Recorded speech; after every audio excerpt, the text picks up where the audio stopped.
శ్రీ మహాగణాధిపతయే నమః. శ్రీమాత్రే నమః. మాచిరాజు భక్తి ప్రేక్షకులందరికీ నమస్కారం. వైశాఖ పూర్ణిమ రోజు ఎలాంటి విధి విధానాలు పాటిస్తే సంవత్సరం పాటు అష్టైశ్వర్యాలు భోగభాగ్యాలు కలుగుతాయో ఈ వీడియోలో మనం తెలుసుకుందాం. వైశాఖ మాసంలో వచ్చే పౌర్ణమి తిథిని మహావైశాఖి అనే పేరుతో పిలుస్తారు.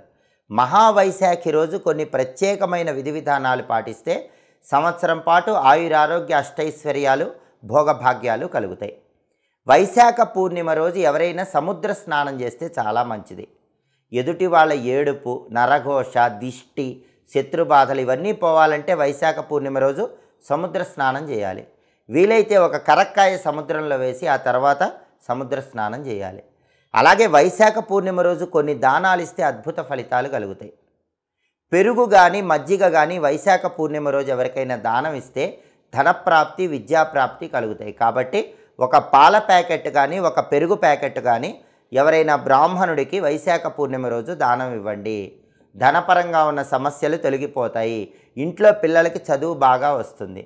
అలాగే పితృదోషాలు, పితృశాపాల వల్ల ఇబ్బంది పడుతూ ఉంటే వైశాఖ పూర్ణిమ రోజు మీ చేత్తో ఎవరైనా బ్రాహ్మణుడికి మామిడి పళ్ళు ఇవ్వండి. మామిడి పళ్ళు ఇస్తే జాతకంలో ఉన్న పితృదోషాలు, పితృశాపాలు తొలగిపోయి పితృదేవతల అనుగ్రహం వల్ల సకల శుభాలు కలుగుతాయి. అలాగే పానకం నిండిన కుండ దానం ఇచ్చినా చాలా మంచిది. ఒక కుండలో పానకం కానీ నీళ్లు కానీ పోసి ఆ కుండ దానం ఇచ్చినా కూడా పితృదేవతల విశేషమైన అనుగ్రహం వల్ల మంచి పురోభివృద్ధి సాధిస్తారు. అలాగే వైశాఖ పూర్ణిమ రోజు గొడుగు దానం ఇచ్చిన, పాదరక్షలు, చెప్పులు దానం ఇచ్చిన, విసనకర్ర దానం ఇచ్చిన జాతక దోషాలన్నీ తొలగింపజేసుకొని జీవితంలో మంచి పురోభివృద్ధిని సాధించవచ్చు. అలాగే వైశాఖ పూర్ణిమ రోజు తులసి మొక్క దగ్గర, రావి చెట్టు దగ్గర ప్రత్యేకమైన విధి విధానాలు పాటించాలి. మీ ఇంట్లో మహిళామణులు వైశాఖ పూర్ణిమ రోజు తులసి కోట దగ్గర ప్రమిదలో ఆవు నెయ్యి పోసి 9 ఒత్తులేసి దీపం పెట్టండి.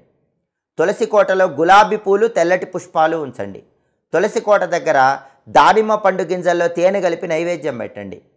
ఓం బృందావన్యై నమః ఈ మంత్రం చదువుతూ తులసి కోట చుట్టూ ప్రదక్షిణలు చేయండి. ఆ దానిమ్మ పండు గింజలు కుటుంబంలో సభ్యులు ప్రసాదంగా స్వీకరించండి. ఇలా వైశాఖ పూర్ణిమ రోజు తులసి కోట దగ్గర ప్రత్యేకమైన విధి విధానం పాటిస్తే సంవత్సరం పాటు తులసీనారాయణుల అనుగ్రహం కలుగుతుంది. ధనకనక వస్తువాహన ప్రాప్తి కలుగుతుంది. అష్టైశ్వర్యాలు భోగభాగ్యాలు లభిస్తాయి.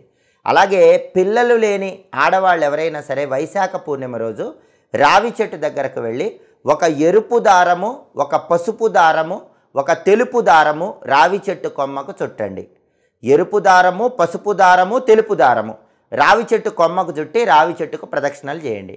ఇలా చేస్తే జాతకంలో ఎంత తీవ్రమైన సంతానపరమైన దోషాలున్నా అవన్నీ తొలగిపోయి తొందరలోనే సంతానం కలుగుతుంది. అలాగే ఆర్థిక ఇబ్బందులు ఉన్నవాళ్ళు వైశాఖ పూర్ణిమ రోజు రావి చెట్టు దగ్గరకు వెళ్ళినప్పుడు పాలల్లో బెల్లం ముక్క కలిపి ఆ పాలు రావి చెట్టు మొదట్లో పోయండి. తడిసిన ఆ మట్టిని బొట్టులాగా పెట్టుకొని ప్రదక్షిణలు చేయండి.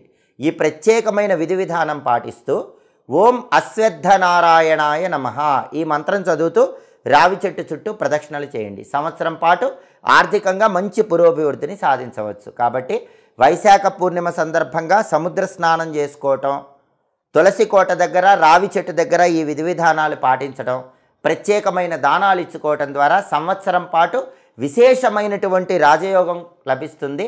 పట్టిందల్లా బంగారంలా ఉంటుందని చెప్పడంలో ఏమాత్రం సందేహం లేదు. ఎప్పటికప్పుడు నిత్య జీవితంలో మీకు ఎదురయ్యే సమస్యల నుంచి సులభంగా బయటపడాలన్నా, అలాగే పండుగల సందర్భంగా ఏ పండుగ రోజు ఎలాంటి విధి విధానాలు పాటిస్తే జీవితంలో తొందరగా అదృష్టం కలిసి వస్తుందో తెలుసుకోవాలనుకున్నా మా మాచిరాజు భక్తి ఛానల్ని తప్పకుండా చూడండి. మా వీడియోస్ మీకు నచ్చినట్లయితే మా ఛానల్ని లైక్ చేయండి, కామెంట్ చేయండి. మా ఛానల్ వీడియోస్ 10 మంది మిత్రులకు షేర్ చేయండి. మా ఛానల్ని సబ్స్క్రైబ్ చేసుకోండి. పక్కనున్న బెల్ సింబల్ నొక్కటం మాత్రం మర్చిపోకండి. సర్వే జనాః సుఖినో భవంతు. స్వస్తి.